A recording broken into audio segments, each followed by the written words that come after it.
Shalom. Pagi hari ini saya mau bagikan kepada saudara perbedaan antara kebutuhan dan keinginan. Saya ulangi, kebutuhan dan keinginan. Di mata Tuhan atau di firman Tuhan, kalau saudara pelajari, Tuhan mempunyai perspektif yaitu Dia melihat kehidupan manusia dinilai dari kebutuhan dan dari keinginan. Kebutuhan dan keinginan. Kebutuhan itu kalau mau dirangkumkan adalah hal-hal yang esensinya sangat dasar dan luar biasa untuk kehidupan saudara. Seperti apa? Kalau firman Tuhan berbicara soal kebutuhan, itu berbicara soal keselamatan hidup, pertobatan, pemulihan, kemudian pengampunan, ya saudara bereskan hidup saudara menjadi dewasa di dalam Tuhan dan lain sebagainya. Itu adalah ya kebutuhan. Bahasa Ibraninya kreia, ya, kebutuhan. Di satu sisi ada lagi yang namanya keinginan, ya keinginan. Keinginan nggak selalu salah, tapi banyak sekali keinginan yang kalau tidak terregulasi menjadi keinginan yang merupakan keinginan daging, epitomia bahasa aslinya, yaitu akhirnya menjerumuskan kita ke dalam banyak hal. Bahkan kita datang kepada Tuhan, kita berorientasi kepada keinginan daging tanpa kita sadar, dan kita minta-minta sama Tuhan, kita atur-atur Tuhan, ya kemudian kalau Tuhan gak kasih keinginan daging saya kecewa dan bahkan banyak orang meninggalkan Tuhan. Jadi saya gak heran kalau dasar firman Tuhannya tidak kuat, kemudian dasar kehidupannya itu hanya datang kepada Tuhan cuman mau supaya kepuasan keinginan dagingnya dipuaskan sama Tuhan. Saya gak heran orang-orang seperti ini meninggalkan Yesus pada akhirnya. Dalam tanda kutip mereka menganggap Yesus sebagai sosok dewa. Kalau dalam tanda kutip ini dewa gak cocok bagi saya cari dewa yang lain. Bahkan saya cari agama yang lain gitu, gitulah pokoknya. Ya. Nah ini yang mengerikan, ini betul-betul mengerikan. Kita akan lihat beberapa ayat ya, banyak sekali sebenarnya. Supaya saudara mengerti, jangan kejar-kejar mujizat. Kejar Yesusnya. Jangan kejar pemberian-pemberian Tuhan, kejar sumbernya. Gitu. Ya, kejar sumbernya. Makanya Matius 6 ayat 33, carilah dahulu kerajaan Allah dan kebenarannya, maka segala sesuatu ditambah-tambahkan dalam hidupmu. Ini ayat yang selalu, dimanapun saya khotbah aja, ini selalu keluar nih ayat gitu. Karena ini ayat favorit saya dan ini dasar dari segala-galanya. Mungkin ayat ini nggak populer kalau nggak ada bagian keduanya, segala sesuatu ditambah-tambahkan. Bagian itu nggak ada misalnya. Carilah dahulu kerajaan Allah dan kebenaran, titik udah. Mungkin nggak begitu populer, populernya karena ada bagian keduanya, segala sesuatu ditambah-tambahkan gitu. Kita jadi suka bagian itu. Padahal bagian itu bukan urusan kita. Itu urusan kerajaan surga, itu kedaulatan Tuhan. Urusan kita adalah cari dahulu kerajaan Allah dan kebenaran ya toh. Bagian keduanya itu bukan urusan kita, bahkan itu ada kata ditambahkan. Kalau nggak ditambahkan pun kita sudah dicukupkan sama Tuhan. Jadi nggak usah dikejar-kejar bagian itunya ya. Nah, Yesus, Tuhan kita yang luar biasa ini, adalah Tuhan yang penuh mujizat. Betul, penuh mujizat. Jangan dikejar mujizatnya, kejar Yesusnya. Saya suka dengan kebenaran ini ya. Kalau dulu waktu saya pulang misalnya dari Surabaya, pulang ke rumah, anak-anak masih kecil-kecil misalnya. Sekarang mereka sudah 19 dan 12 tahun. Kalau mereka peluk saya, "Hi Dad, how are you? I miss you," gitu ya. Ujung-ujungnya ada gininya, oleh-olehnya mana? Oleh-olehnya mana? Ada maunya gitu. Tapi sekarang enggak. 2 minggu lalu anak saya yang kedua mau pergi retreat 5 hari gitu ya. 5 hari mau pergi. Malam-malam dia keluar dari kamarnya, saya keluar dari kamar saya, ketemulah di tempat di depan kulkas, sama-sama kelaparan gitu, mau cari makanan. Loh, kamu belum tidur? Dia juga belum tidur, lapar, yuk makan yuk gitu. Buka kulkas, dia cari susu, saya cari roti gitu. Ya kan? Udah selesai kita makan berdua, kita peluk-pelukan, dia peluk saya. Nggak ada kata-kata apa, dia cuma bilang gini, "Dad, I love you." Dia bilang gitu. Hening, berdua, cuman peluk-pelukan aja gitu. Bagi saya itu indahnya luar biasa. Dia kejar saya, dia sayang sama saya. Gak ada embel-embelnya, gak ada lagi begini-begini, oleh-olehnya mana? Dipeluk, "I love you Dad," besok beliin sesuatu ya, gak ada gitu-gitunya. Dia cuman peluk, dia cuman katakan, "I love you Dad." Yuk kita kejar Yesus yuk. Kejar sumbernya. Saudara akan dipuaskan. Kalau saudara kejar-kejar yang namanya mujizat lah, kemudian berkat lah, ya, kita nggak akan pernah dipuaskan. Udah gitu kita pengertian berkat juga salah gitu ya. Saya tahun lalu sempat menulis bukunya, sempat tertunda karena saya sakit, nanti saya ceritain. Mudah-mudahan segera selesai. Saya sedih lah dengar orang ngejar-ngejar berkat itu, udah gitu artinya salah lagi. Berkat diartikan dengan materi gitu. Nggak ada hubungannya sebenarnya sama materi. Berkat itu ya sebenarnya kalau dirangkumkan dalam satu kata, saya udah pelajari, saya udah keluarin tuh kata berkat dari Kejadian sampai Wahyu. Bahasa aslinya kreia, Barak, Esher sama Makarios kalau di perjanjian baru. Itu sistematis teologi kita hebat loh. 1500 tahun ditulis Alkitab kita oleh orang yang berbeda-beda, di tempat yang berbeda-beda, dalam waktu yang berbeda-beda, semuanya nyambung. Hebat loh Alkitab itu. Nah artinya kalau mau diartikan dalam satu kalimat begini, berbahagia menerima rancangan Tuhan untuk dikelola. Nah, itu arti berkat yang sebenarnya. Saya ulangi ya, berbahagia menerima rancangan Tuhan untuk dikelola. Karena kita semuanya adalah pengelola, bukan pemilik. Kemudian berbahagia menerima rancangan Tuhan berarti apa? Berarti kita ini sebagai pengelola harus jadi dewasa. Jadi sebenarnya berkat Tuhan adalah ketika saudara bertumbuh jadi dewasa rohani, saudara sedang diberkati Tuhan. Gak ada hubungannya sama materi. Jadi kalau ada orang memperkatakan begini ya, ini kita harus luruskan. Orang memperkatakan begini, aku memperkatakan berkat finansial atas hidupmu. Itu perkataan yang sah sebenarnya. Berkatnya bukan finansialnya adalah unsurnya. Berkatnya adalah saya cakap mengelola finansial saya. Saya ulangi ya. Aku memperkatakan berkat finansial atas hidupmu. Itu perkataan kalimat yang sah. Tapi artinya bukan, oh ya terima kasih Tuhan aku dapat uang, dapat materi. Bukan itu. Materi uangnya tuh unsurnya. Berkatnya adalah saya cakap mengelola finansial saya, itu. Aku memperkatakan berkat kesehatan dalam hidupmu. Kesehatan unsurnya. Berkatnya adalah saya cakap mengelola kesehatan saya. Jadi semuanya kembali mengacu kepada kedewasaan rohani, karakter. Makanya Paulus katakan begini, aku bermegah di depan kesengsaraanku. Karena itu adalah kesempatan di mana aku bisa belajar tekun.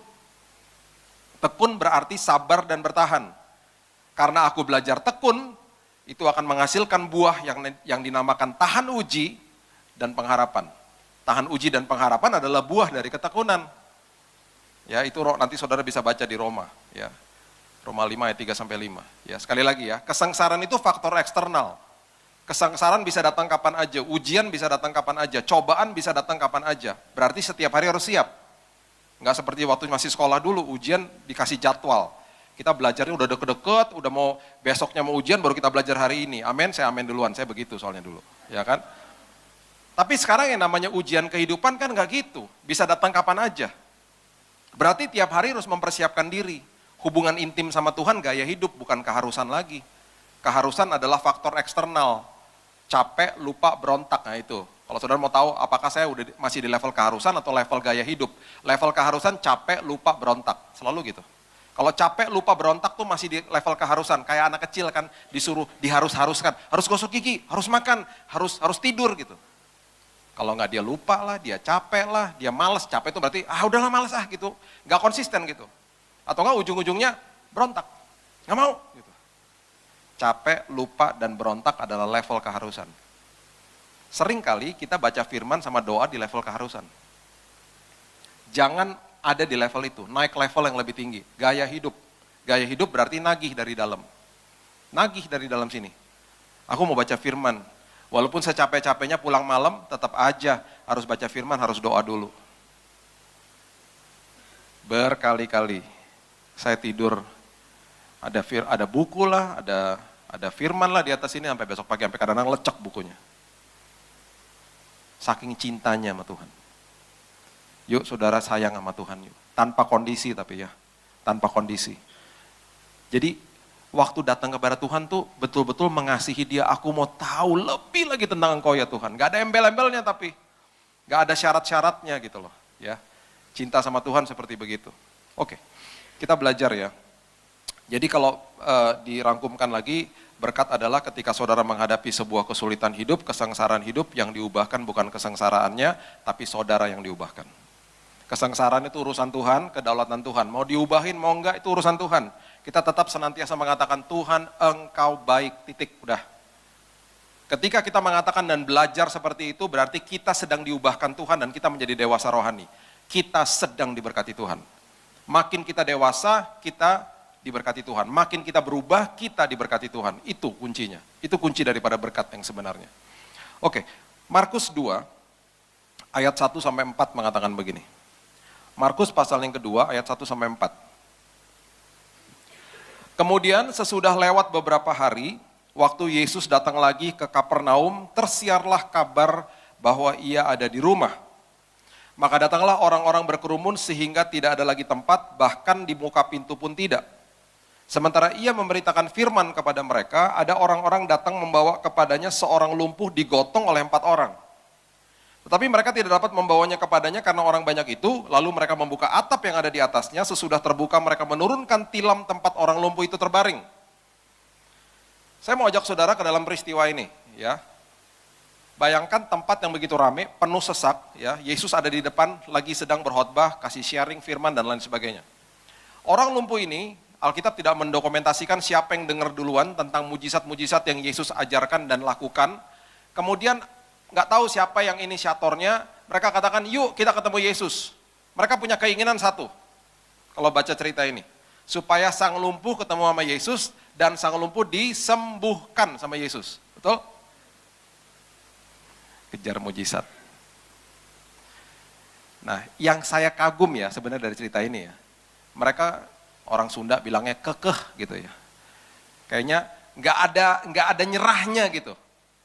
Saya nih, kalau lagi di antara 4 orang itu yang lagi bawa tilam, masuk ke ruangan rame misalnya ya, Yesus di depan, bawa orang lumpuh loh, ya berempat nih. Mau masuk misalnya, tempatnya udah rame, pasti saya bilang gini, pulang aja yuk. Lain kali, kalau udah tahu ada KKR-nya Yesus, lihat yang benar, ya. Kalau cek Instagram, lihat yang benar, jamnya jam berapa, ya kan. Datangnya lebih cepat, udah tahu bahwa orang lumpuh. Datang sejam sebelumnya, biar duduk di depan, gitu loh, ya kan. Ini udah ramai kayak begini, udah pulang aja yuk, gitu. Kalau saya begitu. Males lagi. Kalau cuman sendirian ya bisa lah nyempil sampai ke depan. Ini berempat bawa orang lumpuh. Kalau saya, pasti pulang. Udah kita cari lagi schedule berikutnya di mana, kita samperin tuh Yesus. Kita datang lebih pagi. Bener nggak? Ya kan? Kalau saya begitu ya, saya nggak tahu saudara. Saya begitu, males sudah niatnya. Udah rame orang, penuh sesak. Ini enggak. Niat banget gitu loh. Niat naik ke atas atap. Sekali lagi ya, bawa orang lumpuh loh.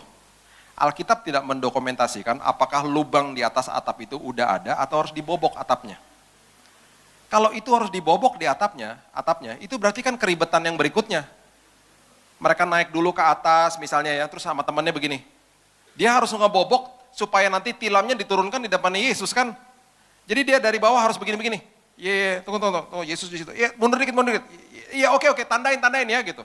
Udah gitu belum lagi perkakasnya harus dibawa ke atas. Ribet kan? Makanya saya bilang apa? Kalau saya pulang. Ribet banget. Ini berarti keinginannya luar biasa. Udah gitu nih oke deh ya, udah beres dibobok atau dibuka atapnya. Naikin orang lumpuh ke atas kan nggak gampang. Alkitab tidak mendokumentasikan orang lumpuh ini beratnya berapa. Kalau beratnya 100 kilo gimana kalau dia gemuk? Ayo. Naikinnya kan ribet. Pasti pakai, zaman itu kan pakai tali lah naikinnya. Pelan-pelannya 1, 2, 3 tarik. Pasti di bawah juga ada yang bantuin gitu, megangin. 1, 2, jangan sampai jatuh, udah lumpuh makin lumpuh ntar.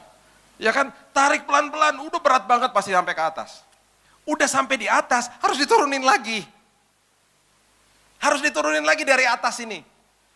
Dan menghadapi semua jemaat yang pasti pada kaget. Bayangin saya lagi khotbah begini, tiba-tiba ada tilam turun. Berhentilah kita ibadahnya sekarang langsung. Apaan nih? Kan itu kan semuanya kalau dipikirin semuanya. Sekali lagi kalau saya pulang. Gak mau kayak gitu-gituan, ribet. Lalu aja urusin sendiri, gue gak mau. Ini enggak nih niat banget nih. Ini benar-benar kelompok ini niatnya luar biasa. Punya satu keinginan, ngejar apa? Ngejar mujizat. Mungkin rumahnya jauh kita gak tahu. Udahlah gak ada kesempatan lagi. Yang berikutnya jauh, Yesus khotbahnya 100 mil dari sini. Udahlah gak bisa lah, ini cuma kesempatan satu-satunya. Pokoknya gua harus sembuh gitu dia ngomong gitu mungkin kan. Diturunin lah airnya. Nuruninnya kan juga ribet. 1, 2, 3, 1, 2. Miring. 1, ribet banget ya pokoknya.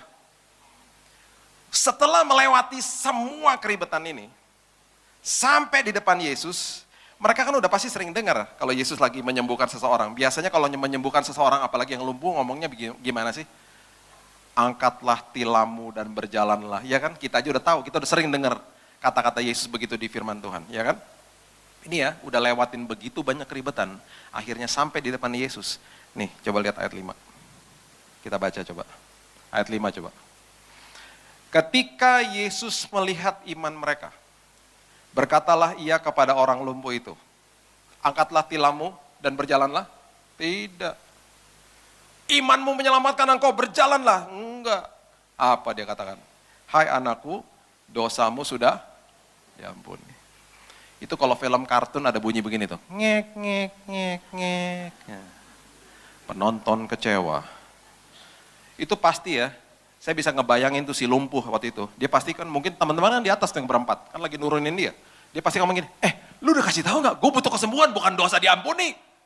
Lu udah kasih tahu nggak? Lu udah WhatsApp nggak tadi sama dia? Sama orang gereja? Sama koordinator? Gue butuh kesembuhan. Pasti kecewa. Ini yang saya katakan dari tadi. Ya, perhatikan ini dan catat ini baik-baik di hati saudara. Tuhan adalah Tuhan yang menjawab kebutuhan, bukan keinginan. Saya ulangi ya, sebentar lagi saudara akan makin mengerti. Tuhan adalah Tuhan yang menjawab kebutuhan, bukan keinginan. Dengan kata lain, lebih baik orang ini lumpuh seumur hidup, tapi dosanya diampuni, dia bertobat terima Yesus, ujung-ujungnya masuk surga. Daripada disembuhin, dikasih keinginannya, kebutuhannya nggak beres, ujung-ujungnya neraka. Bukan Tuhan seperti itu. Makanya ketika saudara datang ke Tuhan, butuh mujizat lah, butuh hal-hal besar lah, dia selalu mau berubah dulu. Aspek hidupmu apa yang belum berubah? Catat ini. Tuhan adalah Tuhan yang penuh mujizat. Kalau melakukan mujizat tinggal balikin tangan, plek, terjadi mujizat. Satu-satunya hal yang Tuhan tidak mau, bukan tidak bisa ya, tidak mau. Tuhan bisa segala sesuatu. Tidak mau turut campur adalah perubahan karakter saudara. Dia kasih kebebasan untuk memilih. Mau berubah silakan, mau berubah bagus. Aku ada kuasa, kalau kamu nggak sanggup aku kasih kuasa nih. Semuanya tersedia. Kalau kamu nggak mau juga terserah. Makanya perjalanan ke Emmaus, Alkitab mencatat begini. Dia berbuat seolah-olah ingin meneruskan perjalanan. Kan jalan sama muridnya kan? Muridnya belum lihat dia kan? Alkitab mencatat dia berbuat seolah-olah ingin meneruskan perjalanan. Berarti apa? Ada satu sisinya Yesus yang ingin diundang masuk. Puji Tuhan diundang masuk. Dan akhirnya mereka lihat Yesus. Dia tidak akan paksa saudara. Free will. Makanya kasih adalah keputusan, bukan perasaan. 1 Korintus 13 ayat 4-7, kasih itu murah hati, tidak cemburu dan lain sebagainya. Terus itu definisi kasih kan? Nggak ada satupun daripada kasih itu yang adalah perasaan. Nggak ada. Keputusan. Makanya kasih yang sebenarnya adalah ketika saudara diperhadapkan dengan memilih yang jahat dan yang baik, saudara memilih yang baik, itu kasih yang sejati. Tuhan sanggup nggak merubahkan saudara semuanya mengasihi dia? Sanggup. Tapi semua jadi robot. Jadi robot. Dibuat semuanya damai di bumi ini. Bisa? Bisa. Tapi jadi robot. Makanya kasihlah Tuhan Allahmu dengan segenap hatimu itu adalah keputusan. Dan ketika kita mengambil keputusan itu, kasihnya silang dan saling. Silang dan saling itu indah. Karena Tuhan mengambil keputusan untuk mengasihi, kita juga begitu. Makanya ya, yang namanya kasih beda sama jatuh cinta. Dunia mengenal jatuh cinta. Makanya orang dunia ketika masuk dalam pernikahan mengenalnya jatuh cinta. Kenapa? Jatuh cinta itu perasaan, bukan keputusan. Ketika perasaannya hilang, hilang juga pernikahannya. Tapi yang namanya kasih adalah keputusan. Walaupun perasaannya yang waktu pacaran seperti ada nervous di sini kan, kupu-kupu, butterfly katanya orang Amerika. Setelah 5 tahun, 10 tahun nikah, udah kagak ada rasa-rasa kayak begitu. udah ngelewatin sakit hati, sebel, kesel sama pasangannya gitu kan.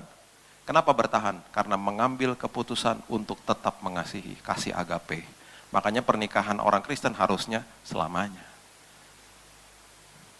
Beda teh, kasih sama jatuh cinta. Beda, makanya namanya jatuh cinta, bukan naik cinta, jatuh. Karena letaknya di perasaan, letaknya di emosi. Emosi itu bisa terusik, bisa hilang kapan aja. Tapi yang namanya kasih itu abadi. Mengambil keputusan. Makanya kalau saudara baca 1 Korintus, definisi daripada kasih, itu semuanya keputusan, nggak ada yang perasaan. Nggak ada bangun-bangun pagi, aduh rasa-rasa murah hati ini, nggak ada. Murah hati itu keputusan, aku mengambil keputusan untuk murah hati, aku mengambil keputusan untuk tidak mementingkan diri sendiri, gitu loh. Indah ya Tuhan ya. Makanya ambil keputusan, makanya Tuhan tidak mau turut campur. Dia tidak akan paksa saudara. Makanya ketika saudara akhirnya mengambil keputusan mau jadi dewasa di dalam Tuhan, bertumbuh kerohaniannya, mujizat tinggal tunggu waktu. Dia nunggu dulu, makanya dia adalah Tuhan yang menjawab kebutuhan, bukan keinginan. Nih ya, contoh lagi, supaya saudara makin ngerti. Kita sebagai orang tua, kita punya, kebanyakan sini udah orang tua ya, punya anak ya. Kita mau dong ngasih mereka yang terbaik, yang bagus, yang mereka inginkan lah gitu ya. Waktu mereka masih kecil-kecil, waktu anak saya masih kecil misalnya. Anak saya ini yang kedua nih suka Lego. Ya, saya jadi suka Lego gara-gara dia nih. Ya. Waktu kita pertama kali masuk ke toko Lego, pertama kali nih waktu dia masih kecil ya. Saya belajar juga kan pertama kali soal Lego. Di situ saya belajar, oh di semua boxnya tuh ada umur. 2-4, 4-6, 8-10, 16 ke atas. Waktu saya lihat 2-4, saya nggak minat. Bloknya gede-gede, jelek lagi kalau udah jadi kayak anak, ya mainan anak kecil lah. Tapi ketika saya lihat mainan yang 16 ke atas, bagi saya, wah tuh keren banget Legonya gitu. Kalau jadi juga bagus banget. Cuman waktu anak saya masih umur 2 tahun, nggak mungkin saya kasih yang umur 16 tahun. Hancur sama dia. Hancur. Saya pengen banget kasih yang 16 tahun. Wow, keren banget nih. Nggak bisa. Karena dia belum siap untuk ngelola. Dia belum dewasa. Saya harus kasih yang umur 2. Dengan beranjaknya dia terus makin dewasa, perkara-perkara besar terus dititipkan dalam hidupnya. Begitu juga Tuhan. Makanya talenta itu dititipkan 5, 2, dan 1 toh. Alkitab dengan jelas di Matius 25 mengatakan sesuai kesanggupan masing-masing. Ada yang sanggup 5, ada yang sanggup 2, ada yang sanggup 1. Tuhan cuma minta 1, kelola. Yang 5 dan 2 jadi double, Tuhan katakan engkau adalah hamba yang baik dan setia. Yang 1 nggak diapa-apain, engkau adalah hamba yang malas dan jahat. Ngeri loh kata-katanya. Jadi walaupun masih kecil nggak apa-apa, kelola aja sama-sama Tuhan. Nanti jadi besar kok. Bermitra sama Tuhan jadi besar. Nggak usah banding-bandingin sama orang lain, hubungan sama Tuhan aja. Itu mentalitas owner sama steward. Mentalitas pemilik sama pengelola, beda. Kalau pemilik kita banding-bandingin sama orang lain, kan milik, kita merasa memiliki. Tapi kan kita nggak begitu. Kan Mazmur 24 mengatakan semua yang ada di bawah langit punyanya kerajaan surga. Jadi saya pengelola toh. Kalau saya pengelola berarti saya harus bertanggung jawab sama Tuhan. Ketika saya bertanggung jawab sama Tuhan, saya akan stop banding-bandingin sama orang lain. Saya akan bertanggung jawab sama Tuhan. Dari itu aja kita merdeka. Makanya kenapa? Kebenaran memerdekakanmu. Makanya carilah kebenaran. Itu maksudnya. Ternyata cek dan recheck lagi. Orang lumpuh ini belum bertobat. Percuma disembuhin kalau dia nggak bertobat. Bertobat dulu, beres dulu, dosanya diampuni dulu. Setelah itu beres, nanti saudara baca lagi di rumah. Ya di Markus 2 ini, di ujung daripada perikop cerita ini, akhirnya dia disembuhkan Tuhan. Dan semua orang takjub melihat mujizat yang Yesus adakan. Tapi sebelum keinginannya dijawab, kebutuhannya beres dulu. Jadi kalau lagi minta sesuatu sama Tuhan, bilang gini, Tuhan, apalagi dalam hidupku yang masih belum beres. Aku masih mau harus tumbuh dewasa di dalam Tuhan. Supaya perkara-perkara besar nanti Tuhan titipkan dalam hidupku. Aku mengejar Engkau ya Tuhan, bukan kejar mujizatnya. Orang kusta disembuhkan 10, yang balik cuma 1. Karena yang 9 terpesona sama pemberian Tuhan. Sama seperti anak kecil, ketika dapat kado, terpesona sama pemberiannya, kabur sama pemberiannya. Anak-anak saya begitu dulu waktu masih kecil. Dikasih kado, ngacir sama kadonya. Orang tua bilang apa? Bilang apa? Terima kasih, thank you dad. Waktu bilang terima kasih juga kita nggak dilihat. Yang dilihat kadonya. Thank you dad, thank you mom. Nggak dilihat, kita nggak peduli. Dia bilang terima kasih karena disuruh. Dia terpesona sama pemberiannya. Orang kusta yang 9 terpesona sama pemberian Tuhan. Ye, sembuh, kabur. Yesus tanya gini sama yang satu. Yang satu datang terpesona sama sang sumber. Makasih ya Tuhan. Yang 9 mana? Tahu, kabur. Ada perkenanan ekstra Tuhan mau kasih. Kesembuhannya belum sempurna. Nanti saudara baca di Lukas 17 ayat 17 sampai 19, nanti saudara baca di rumah. Catat aja. Kalimat bahasa Indonesianya kurang jelas sebenarnya. Dikatakan begini, makanya harus terus baca bahasa asli ya. Kalimatnya gini, imanmu telah menyelamatkan engkau. Bahasa Inggrisnya, thy faith has made you whole. Kata whole itu artinya kesembuhanmu sempurna. Maksudnya apa? Bekas kustanya hilang. Yang 9 disembuhin, bekas kustanya masih ada. Makanya Yesus tanya gini, mana yang 9? Belum selesai. Kesembuhannya belum selesai. Udah kabur, terpesona karena disembuhin. Ye, sembuh. Ada perkenanan double. Mana yang 9? Cuman satu yang balik, terpesona sama sang sumber. Thank you ya Tuhan. Imanmu menyelamatkan engkau, kesembuhanmu sempurna, bekas kustamu hilang. Tidak ada satupun orang akan tahu bahwa engkau bekas pengidap kusta. Yang 9-nya ketahuan, masih ada bekasnya. Yuk terpesona sama Yesus. Banyak perkara besar dia siapkan bagi saudara. Dia adalah Tuhan yang menjawab kebutuhan, bukan keinginan. Ada seorang anak muda datang kepada saya, kira-kira ini cerita sudah lama sekali. Kira-kira 19 tahun yang lalu. Tahun 2000 atau 2001 saya lupa. Di rumah saya sedang terjadi komsel, kelompok sel. Semua udah pulang kecuali dia. Dia nggak pulang. Setelah dia nunggu semua pulang, dia datang kepada saya bilang begini, Kak, manggil saya Kak, tolong doain dong. Doain apa? Saya butuh mujizat. Mujizat apa? Saya tanya lagi. Ini masalah pribadi sih. Ya oke. Saya cuma kasih tahu sekali itu, tapi langsung doa ya, bilang gitu. Apa? Saya lagi doa sama Tuhan, saya pengen cepet-cepet Tuhan kasih 20 juta.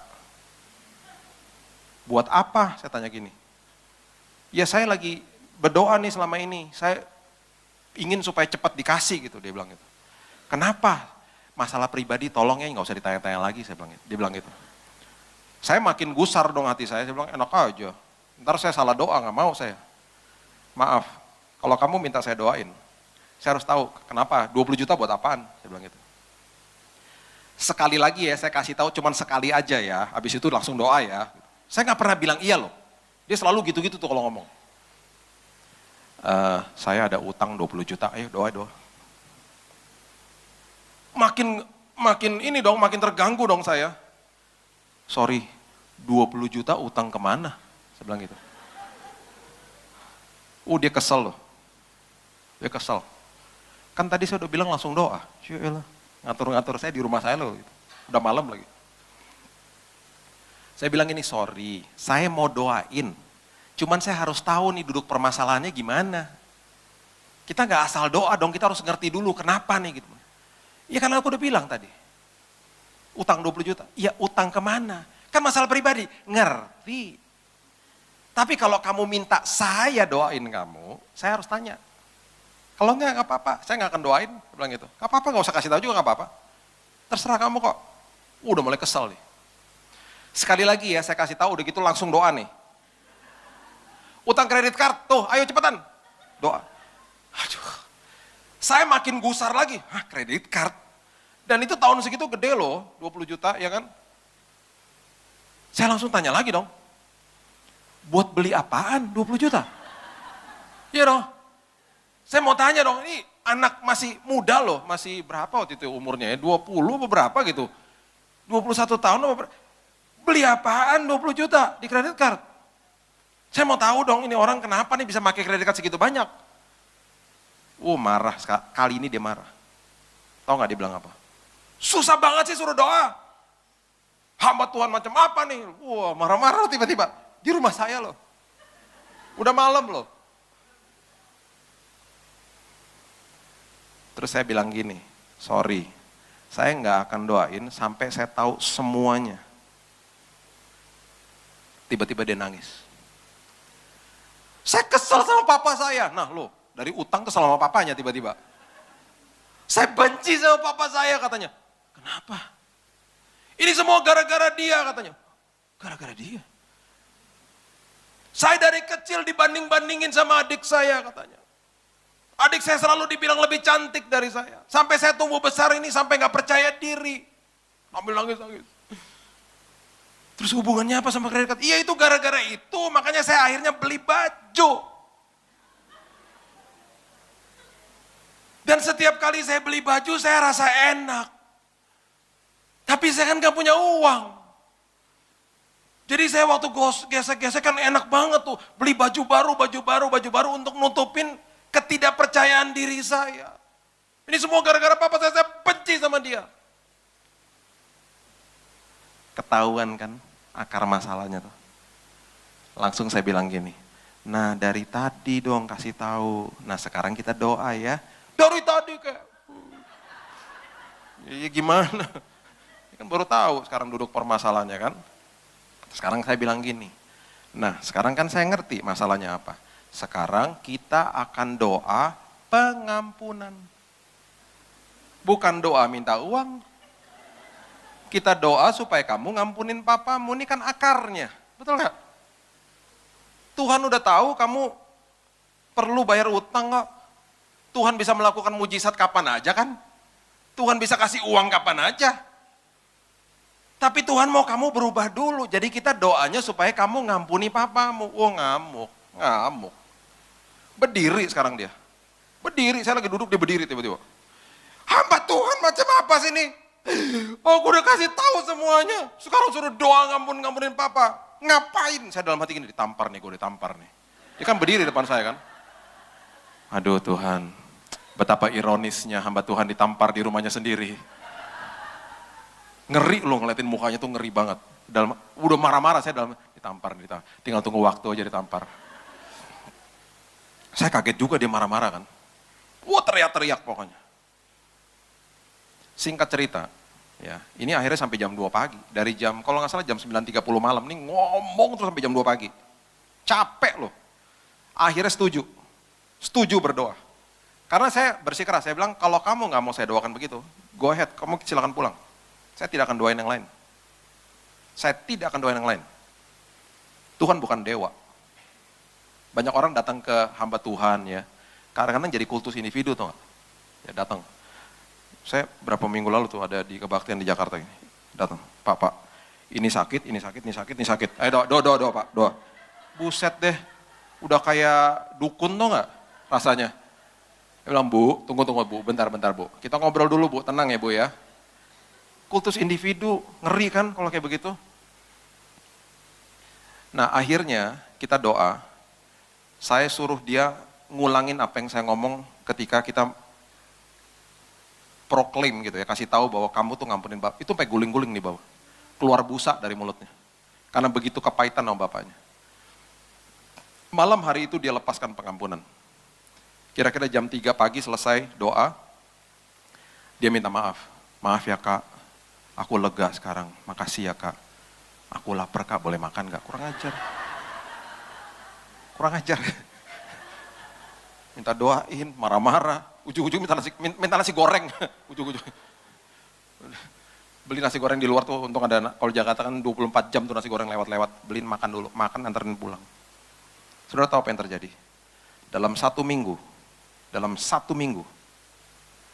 dia ada di tengah-tengah sebuah transaksi bisnis, jual beli. Biasanya dapat apa tuh orang yang tengah-tengah? Komisi tuh. Saudara tahu komisinya berapa? 21 juta. 20 jutanya bayar kredit card, 1 jutanya buat masuk kantong dia. Dan saudara tahu apa yang dilakukan? Karena dia sudah bertobat. Karena Tuhan menjawab kebutuhannya, kredit cardnya dipotong sama dia. Aku nggak butuh pakai kredit card. Saudara bisa bayangkan, kalau Tuhan kasih keinginan dia, dikasih 20 juta, dipakai lagi nggak kredit cardnya? Pakai lagi. Ngerti maksud saya ya? Tuhan adalah Tuhan yang menjawab kebutuhan, bukan keinginan. Makanya jangan kejar-kejar mujizat, kejar Yesusnya. Ketika saya beres, ketika saya tumbuh dewasa, ketika saya makin dewasa rohani, perkara besar jadi sama hidup kita. Itu urusan Tuhan. Urusan Tuhan. Mau itu terjadi nggak terjadi, terserah Tuhan, tetap kita katakan Tuhan engkau baik. Ini kitanya berubah. Jadi isi doa kita bukan transaksional sama Tuhan. Doanya isinya transaksi melulu. Udah kayak apaan aja tau nggak? Tuhan, tolong Tuhan. Kalau aku lakukan ini, Tuhan lakukan itu. Kalau Tuhan lakukan itu, baru nanti aku lakukan ini. Transaksi sama Tuhan. Datang ke hamba Tuhan juga begitu. Papa tolong. Saya nggak salahkan orang minta doa. Cuman jadi kultus individu akhirnya. 2 tahun lalu apa 3 tahun lalu tuh. Saya sempat doain orang 1 tahun, 7 orang sakit. 7-7-nya meninggal semua. Ayo, ayo, ayo.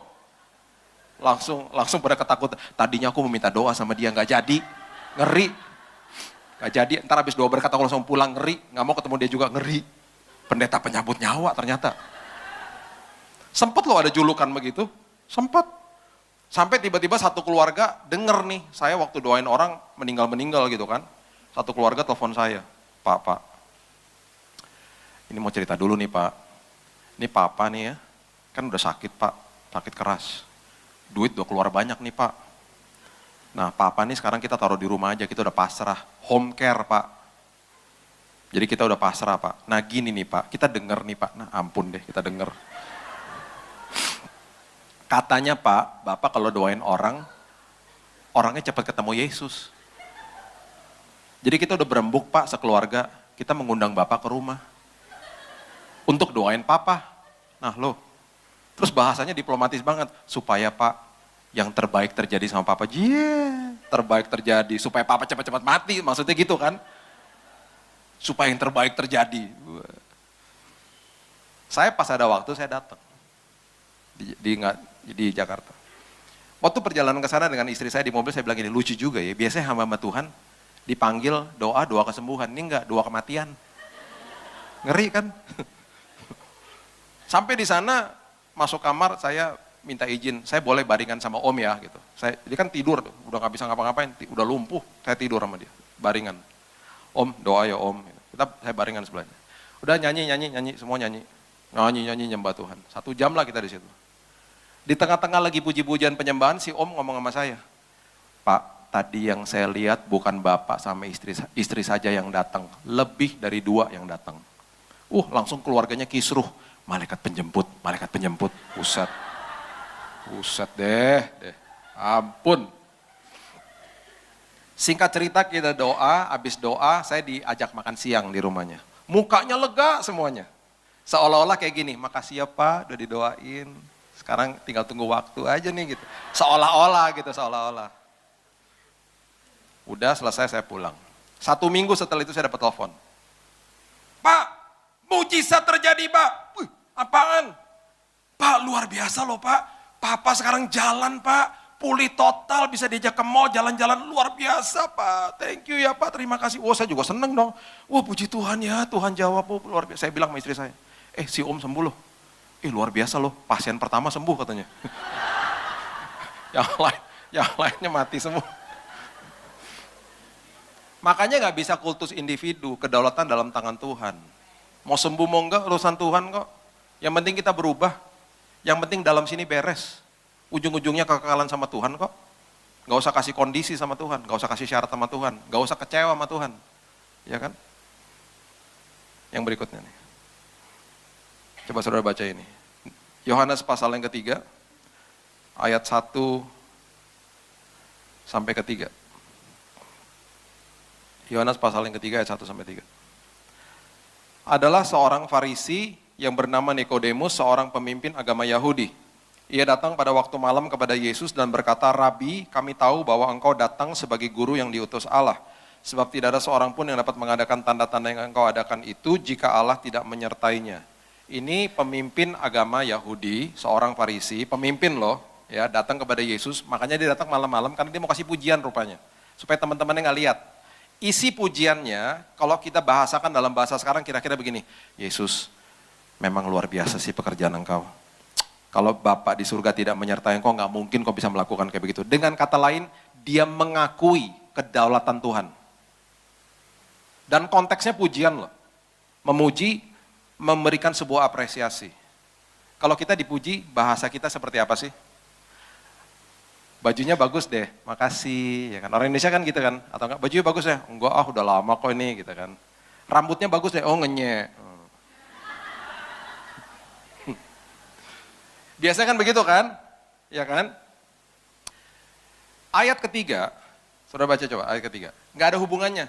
Makanya Yesus adalah Tuhan yang selalu menjawab. Saya kalau baca ceritanya dia, kalau lagi baca rangkaian kata-kata, dahsyat. Banyak orang tersinggung pasti kalau dia ada sekarang nih. Pasti banyak tersinggung sama Yesus. Lihat nih ayat ketiga, dia nggak ada bilang-bilang terima kasih, nggak ada. Dia bilang gini, Yesus menjawab katanya, aku berkata kepadamu sesungguhnya jika seorang tidak dilahirkan kembali, ia tidak dapat melihat kerajaan Allah. Nah loh, bayangin kalau Yesus lagi khotbah di sini, saudara datang nih habis ibadah nih, datang. Yesus makasih ya, khotbahnya dahsyat. Bertobatlah karena kerajaan Allah sudah dekat. Tersinggung nggak saudara coba? Bu Eli jangan diundang lagi deh, jangan. Tersinggung masih banyak orang, karena dia adalah Tuhan yang nggak ada neko-nekonya. Menjawab kebutuhan bukan keinginan. Nggak ada tuh bilang terima kasih ya, mana teman-temanmu yang lain, datang sini dong kita komsel bareng, nggak ada. Kenapa? Karena orang Farisi adalah orang-orang yang tidak percaya kelahiran baru. Dijawab langsung kebutuhannya. Ayo dong, kamu jangan cuma muji aja, kamu harus percaya sama kelahiran baru. Baru kamu bisa melihat kerajaan Allah. Luar biasa Tuhan kita. Makanya terus kejar kedewasaan rohani. Ya, kejar kedewasaan rohani. Ayat yang terakhir saya bagikan kepada saudara. Markus pasal yang ke-15, ayat yang ke-22 dan 23. Ini ayat luar biasa. Dan ini ayat seringkali hanya dibaca sepintas aja. Markus 15 ayat 22 sampai 23. Dikatakan begini. Mereka membawa Yesus ke tempat yang bernama Golgota yang berarti tempat tengkorak. Lalu mereka memberi anggur bercampur mur kepadanya tetapi ia menolaknya. Kalau dibaca singkat aja, kita mungkin nggak akan ngerti esensinya. Maksudnya apa? Gini. Anggur yang bercampur sama mur itu adalah penangkal sakit. Nah, udah menjadi tradisi tentara-tentara Romawi, kalau orang-orang disalib, di ujung sebelum kematian dia, dikasih anggur bercampur sama mur supaya kematiannya dalam bahasa Inggris bearable, atau gampang atau bisa ditanggung dengan secara fisik, enak lah gitu. Penangkal sakit soalnya. Karena ketika berjam-jam tergantung di atas kayu salib, ini semua rusuk-rusuk ini sakitnya luar biasa. Goyang sedikit aja bisa menjerit saking sakitnya. Makanya ada dokumentasi ketika itu diberikan anggur bercampur dengan mur, itu orang-orang yang ada di atas kayu salib seperti dapat tenaga ekstra, mulutnya itu bisa begini. Cepetan kasih gitu. Nagih, dagingnya itu nagih. Karena itu penangkal sakit. Itu bagi mereka tuh sesuatu apa ya?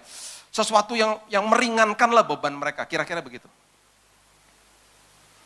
Yesus adalah 100% Tuhan, 100% manusia, betul? Tubuhnya sama seperti saudara dan saya. Ketika disakiti sama, sakit juga. Dan tidak mau sakit. Punya keinginan secara daging untuk tidak mau sakit. Sama. Kayak saudara misalnya masuk ke dalam dapur pagi-pagi, megang tekok panas. Nggak sengaja. Tangannya pasti nolak. Au, pasti kan gitu. Nggak ada orang pegang tekok panas. Au, tangannya gini terus. Au, nggak ada. Kan tubuhnya sakit. Kalau tubuhnya sakit, punya keinginan untuk tidak mau sakit toh. Masukin tangan ke dalam tas ibu-ibu misalnya, tiba-tiba ada peniti yang nongol gitu. Au, kan pasti gitu kan. Tangannya narik keluar, nggak mau sakit. Nggak ada yang au, digini-gini terus tangannya, nggak ada. Makanya waktu saya pernah tur di fire station di kota apa tuh waktu itu, Anaheim atau apa. Itu orangnya bilang, itu kalau lagi masuk ke rumah yang banyak asapnya, itu ketika tangannya meraba begini ya, meraba tembok gitu, dia nggak begini tangannya. Karena kalau ada strum, itu kan dia nolak sakit. Nolak sakit itu dia otomatis bukan begini, tapi dia megang strumnya. Jadi ngerabanya harus begini. Jadi waktu tangannya nolak sakit, dia akan keluar tangannya. Nggak megang strumnya. Ada caranya, karena tubuh ini dirancang untuk tidak mau sakit. Yesus menolak keinginan dagingnya.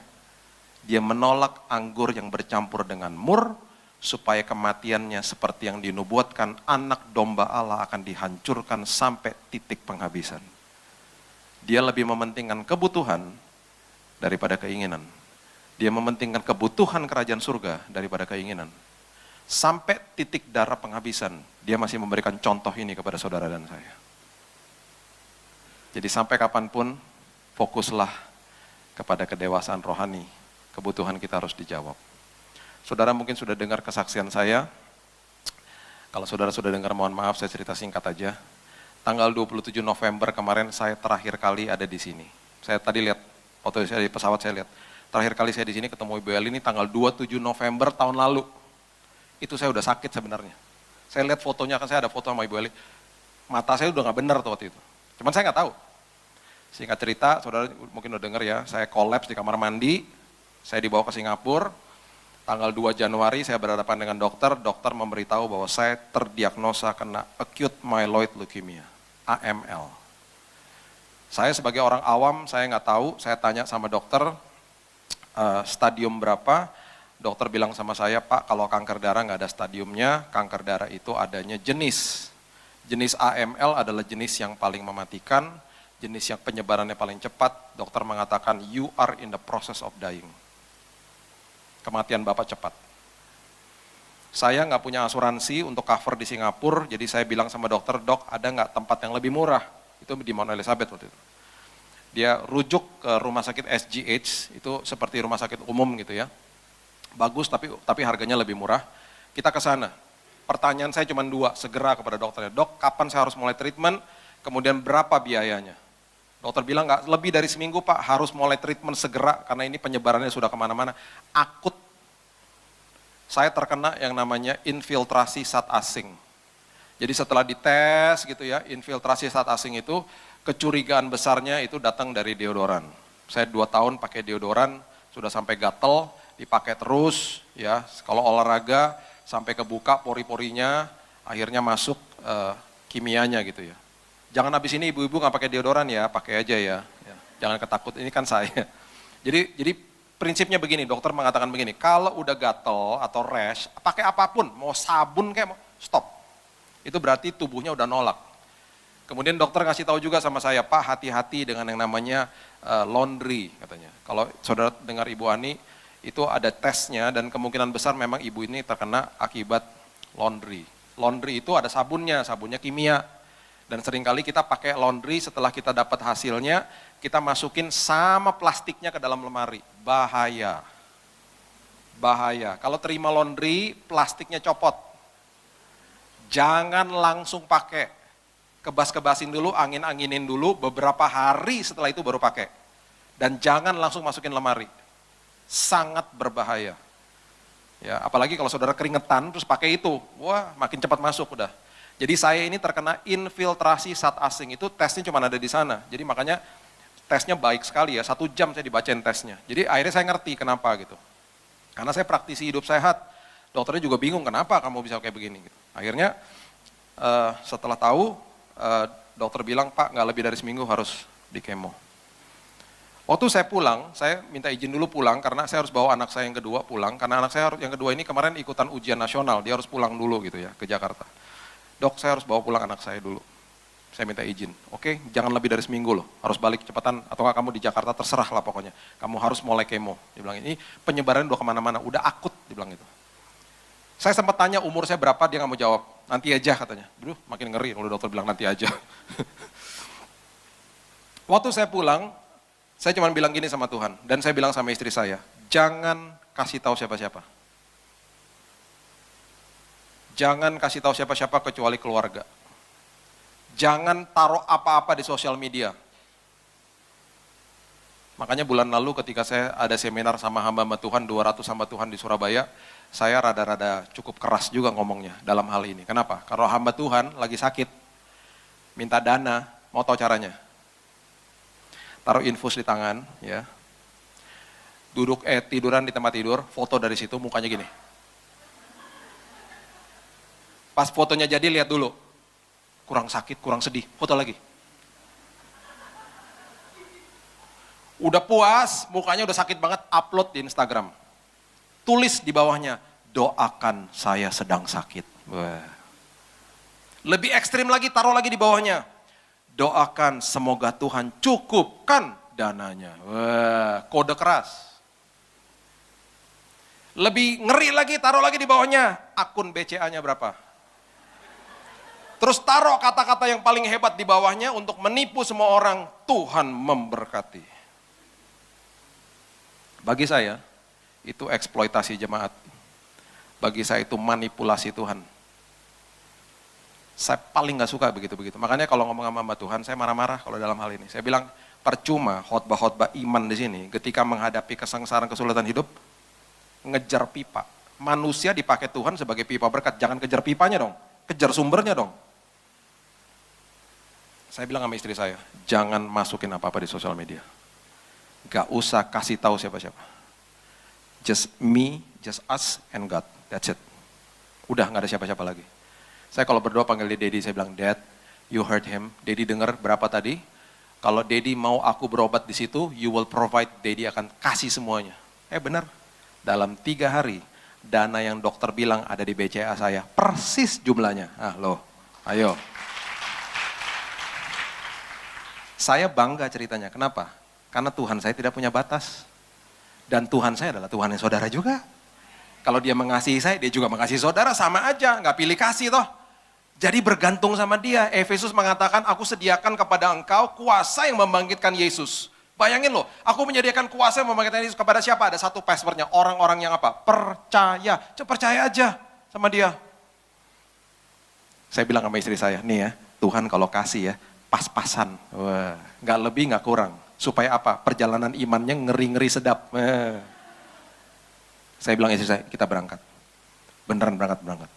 Kalau Tuhan sudah mulai, dia akan akhiri dengan indah. Berangkat. Sampai sana kita cari kamar yang paling murah, kamar berempat. Dok, kamar yang paling murah berapa? Berempat. Oke, kita ke sana. Masuk kamar yang berempat, pertama masuk nggak ada orang. Puji Tuhan nggak ada orang. Dalam 1 jam penuh kamarnya.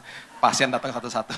Sebelah saya makanan India, depan saya makanan bakmi, terus enek lama-lama. Kondisinya udah lemes, udah habis-habisan saya. Saya waktu masuk ke rumah sakit sana udah pakai kursi roda, saya udah gak bisa jalan. Kenapa? Karena semua komponen darah saya drop. Ada 3 komponen darah yang utama di darah ya. Trombosit, itu yang menutup luka. Leukosit itu darah putih, yang menjaga ketahanan tubuh kita. Sama darah merah itu penghantar oksigen. 3-tiganya drop, udah gak bisa jalan saya.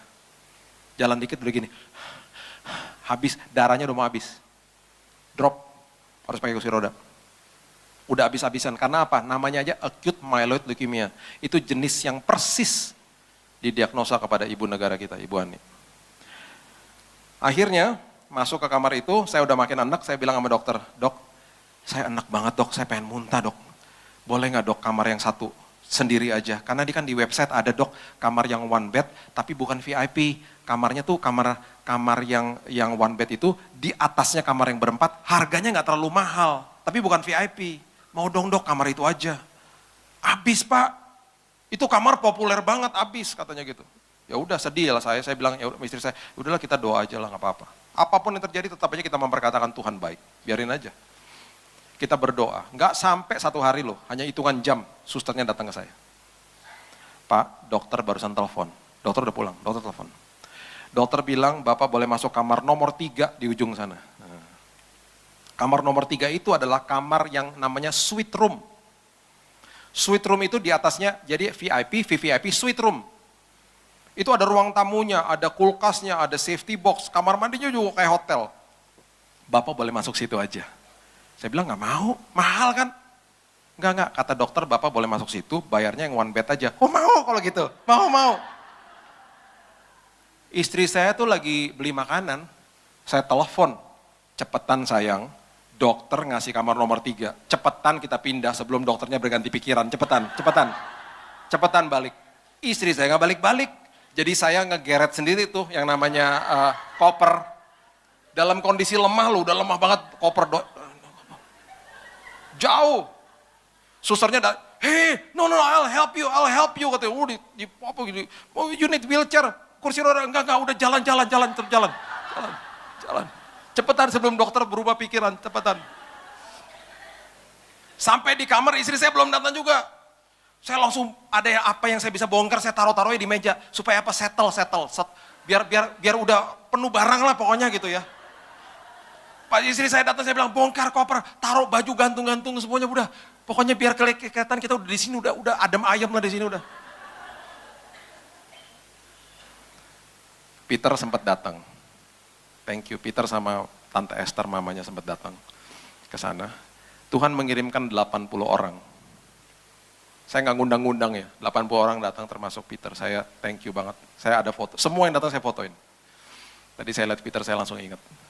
Mamanya juga hadir saat itu, mereka lagi cek di sana dan hadir. Sepertiganya saya nggak kenal, yang datang saya nggak kenal. Orang dari gereja-gereja lokal. Saya dikasih enak-enak sama Tuhan, kenapa? Karena besoknya mau dengar vonis. Bener, besoknya datang Dr. Grace namanya. Dokter kasih karunia. Wih, datang dia ngomong gini, Pak, saya kalau dokter dong ngomong terus dia begini dokter, Pak terus dia gini. Itu ngeri banget loh. Dokter ya kalau ngomong terus dia jedah, habis dia jedah terus dia tarik napas. Itu ngeri banget. Aduh apa sih dok, aduh cepetan gitu. Apa sih gitu. Pak, kalau Bapak nggak di kemo, hasil tesnya menunjukkan umurnya Bapak cuma 3 bulan. Itu tanggal 8 Januari. Jadi kalau saya berdiri di sini, ini karena kemurahan Tuhan, bukan karena siapa-siapa. 3 bulan. Kalaupun Pak lama dikit, paling lama 6 bulan. Makanya Ibu Ani 3 bulan meninggal. Saya nangis depan televisi waktu dia meninggal. Beliau dirawat nggak jauh dari saya, di NUH. Setelah itu dia bilang, Pak kami udah racik obatnya keras, sangat keras. Dan mau nggak mau kami harus kasih obat ini. Bapak nggak bisa ditaruh di infus di tangan, infusnya harus ditanam di sini. Ditanam di sini bisa bertahan 1 tahun, harganya juga puluhan juta. Dikasih tahu harganya, mahal banget harganya. Taruh di sini. Dia akan diinjeksi masuk kemo, cairan kemonya. Nah, cairan kemonya itu suster bilang begini, kalau itu cairan kemo 1 tetes jatuh ke tangannya dia ketika dia lagi beberes, itu tangannya kebakar. Saudara bisa bayangkan cairan itu masuk, diinjek masuk ke dalam tubuh saya. Selangnya segini panjang masuk ke sini. Itu waktu dimasukin cairan itu 7 hari kali 24 jam. Non-stop, per hari 500 mili. Tes, masuk terus. Karena begitu panas cairannya dan mengerikan. Dia bilang itu akan membunuh semua Pak. Sel baik, sel jahat dibunuh semua. Bahkan organ-organ tubuh Bapak akan hancur. Hancur. Setelah dia selesai bicara, dia bilang, Bapak ngerti? Ya, Ibu ngerti. Sekarang tolong tanda tangan, supaya Bapak Ibu tidak suruh rumah sakit, tidak tuntut rumah sakit kalau apa-apa terjadi. Karena ada kemungkinan gini, Bapak akan terkena infeksi, kalau itu di cairan dimasukin, Bapak akan kolaps, masuk ICU, koma, meninggal. Jadi nggak diobati meninggal, diobati juga meninggal. Gitu. Karena keras, dan ini jenis kanker darah yang paling mengerikan, yang paling cepat penyebarannya. Udah selesai, dia pergi, mulai pengobatannya, saya ulang tahun tanggal 12 Januari itu ulang tahun saya sedang di kemo. Jadi dalam keadaan begitu. Jadi kemarin melewati hal-hal yang betul-betul lembah kekelaman. Setelah melewati itu, saya berdoa Tuhan tolong supaya tidak ada infeksi. Infeksi juga. Kena infeksi. Perut saya kena infeksi. Masukin cairan antibiotik sampai beberapa bag. Paru-paru saya infeksi. Ini cairan semua di sini. Kalau pagi-pagi bersin ini darah semua yang keluar. Sampai ditusuk dari sini, untuk dikeluarkan cairannya itu sakitnya luar biasa. Dapat 3 botol kecil-kecil segini, dikeluarin cairannya. Infeksi habis sudah. Karena leukosit saya, darah putih saya ngedrop sampai level 0,03. Udah habis level darah putih. Darah putih kalau drop berarti pertahanan tubuh kebuka. Padahal harusnya 3,8 sampai 10, saya udah 0,03. Udah habis sudah. Jadi akhirnya infeksi. Akhirnya saya udah 1 poin, saya udah nggak tahan, saya menggigil kedinginan, dari sini menggigil selama 30 menit tuh tempat tidur saya goyang begini, di kepala saya 40 derajat panasnya. Di titik itu saya udah nggak tahan, dokter udah standby, kalau nggak terjadi resusitasi atau nggak dia bawa saya ke ICU. Karena udah titik-titik kematian biasanya kalau kayak begitu. Di situ istri saya cekokin saya perjamuan, dia bisikin di telinga saya, jangan lupa perkatakan Mazmur 91. Di saat itu mata saya udah putih. Di situ kata istri saya cerita sama saya, dia udah langsung mikir mau pakein baju apa nanti di peti mati. Dia udah say goodbye, udah bilang goodbye sama saya. Saya terakhir cuma lihat dia nangis di pinggiran saya, pegangin tangan saya, hilang. Saya hilang, udah selesai. Nggak tahu gimana, dokter udah nunggu, nggak tahu gimana, nggak sampai 10 menit, tiba-tiba badan saya kayak dibangunin Tuhan gitu. Blok, bangunnya kaget gitu. Kaget gitu ya bangunnya, keringetannya luar biasa, sampai netes-netes semuanya. Seolah-olah seperti virus-virusnya pada keluar lah semuanya. Ya, semuanya keluar. Dan saya nggak jadi masuk ICU, karena saya pulih ketika dimasukin mesin, dicek suhu tubuhnya turun sampai 36,8. Kemudian di screen-nya ditulisnya begini, normal gitu. Normal, hari itu langsung normal. Saya nggak sampai masuk ICU. Dari awal sampai akhir, nggak pernah masuk ICU. Tapi mendekati titik-titik kematian seperti itu. Sampai-sampai besoknya saya bilang gini, Tuhan, terima kasih ya Tuhan, tolong aku. Tapi kemarin tuh ngeri loh Tuhan. Tiba-tiba ada suara begini, udah nggak apa-apa, makin ngeri, makin seru nanti kesaksiannya. Duh, Tuhan, please deh Tuhan. Singkat cerita, akhir bulan selesai semuanya, ya, selesai semuanya. Tagihan rumah sakit naik 3 kali lipat. Saya nggak tahu gimana, ada orang datang yang tadi saya katakan, sepertiga juga saya nggak kenal, ada yang masuk ke bisnis office dan lain sebagainya. Kami pulang dari rumah sakit, bukan sekedar rumah sakitnya kebayar lunas, bawa uang kelebihan pulang. Saya nggak ada asuransi loh, tapi Tuhan saya adalah asuransi saya. Ada seorang bapak datang kepada saya ngomong gini, Pak, kalau bulan depan ada tagihan rumah sakit, kasih tahu saya, Tuhan gerakan saya untuk bayarin. Saya bilang gini sama dia, saya berterima kasih, saya menghormati. Saya berterima kasih, saya menghormati. Saya tanpa mengurangi rasa hormat saya, Pak. Saya tidak akan pernah kasih tahu Bapak. Kenapa, Pak? Itu prinsip, Pak. Dari awal saya udah ngasih tahu dan saya ngadunya sama Bapak saya di surga. Kalau Bapak digerakkan sama dia, Bapak tanya sama dia aja, jangan tanya saya. Saya tidak akan pernah bypass. Ngerti ya, saudara ya? Karena bagi saya itu prinsip. Saya dalam hal kayak begitu, saya sangat sensitif dan saya nggak mau melukai hati Bapak saya di surga. Sumber saya dia. Saya mengucap syukur kalau Bapak mau digerakkan. Saya mengucap syukur, tapi sumber saya dia. Dia mengerti, dia diberkati, dia melihat kemuliaan Tuhan, saya juga begitu. Akhirnya jadi luar biasa. Ya. Bulan Februari dicek, dokter masukin saya di kamar lagi. Dia katakan, Pak, ini jarang terjadi, hampir nggak pernah nih kayak gini terjadi. Kansernya 0, Pak, hilang. Bulan Februari awal hilang. Ya Pak, kita rawat Bapak dulu ya, kita rawat, kita kasih obat ringan-ringan, nanti 2 kali di sini, 2 kali di Jakarta, ringan. Jadi bulan Mei selesai semuanya perawatan saya, bulan Mei sampai bulan Juni, kemarin saya dicek lagi terakhir, di situ keluar tesnya hasilnya mengatakan bukan sekedar sel kankernya tidak ada, indikasi ada sel kanker pun tidak ada, hilang. Bahkan perawatan di stop, bahkan obat pun nggak ada. Saya pulang tuh nggak ada obat dok, nggak ada, udah selesai udah. Pertanyaan pertama, dok boleh khotbah lagi? Boleh. Boleh traveling lagi? Boleh, makanya saya ke Surabaya. Gitu. Kemudian yang paling luar biasa terakhir kemarin, semua organ tubuh saya dicek. Kan tadi awalnya kan dokter bilang itu akan menghancurkan organ. Tidak ada satupun yang terluka, semuanya normal dan baik semuanya. Kalau itu bukan Tuhan, nggak mungkin saudara. Paru-paru saya bersih. Yang tadinya nih darah semua yang keluar, bersih total. Perut saya bersih total. Terlalu banyak cerita yang saya bisa ceritakan, tapi saya udah terpaut waktu. Ya, terlalu banyak mujizat yang Tuhan lakukan. Intinya cuma begini, saya mau berikan kepada saudara. Mujizat bisa terjadi kapan saja. Percuma kalau saya dapat mujizat Tuhan, kalau saya tidak diubahkan Tuhan. Ngerti ya saudara ya?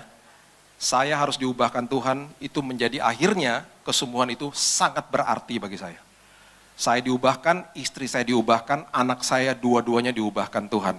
Anak saya yang kedua adalah anak yang cukup pemalu. Kemarin dia retreat sekolahan dengan 15 sekolah yang punya ACE kurikulum. Saudara tahu apa yang terjadi? Dia bilang gini, Daddy, aku mau khotbah di sana.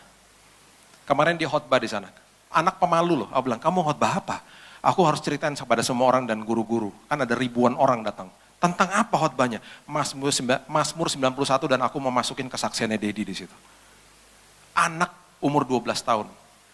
Anak saya yang pertama, waktu setelah selesai perawatan, dapat beasiswa dari Biola University, sekolah Kristen di Los Angeles. Dikirimin surat dari rektornya, dibilang kamu dapat scholarship. Kamu dapat beasiswa, bisa sekolah di situ. Itu keinginannya dia mau kerja untuk Disney, perusahaan Disney. Karena dari kecil suka Disney. Itu sekolah afiliasi dengan Disney. Dia mau disalurkan bisa kerja di sana. Satu-satu Tuhan pulihkan. Dan bukan sekedar Tuhan pulihkan, hal-hal yang gak pernah kami lihat dan pikirkan Tuhan kasih. mujizat bisa terjadi asal kita semuanya berubah. Menjadi dewasa seperti Tuhan. Amin saudara, berikan tepuk tangan kita untuk Tuhan.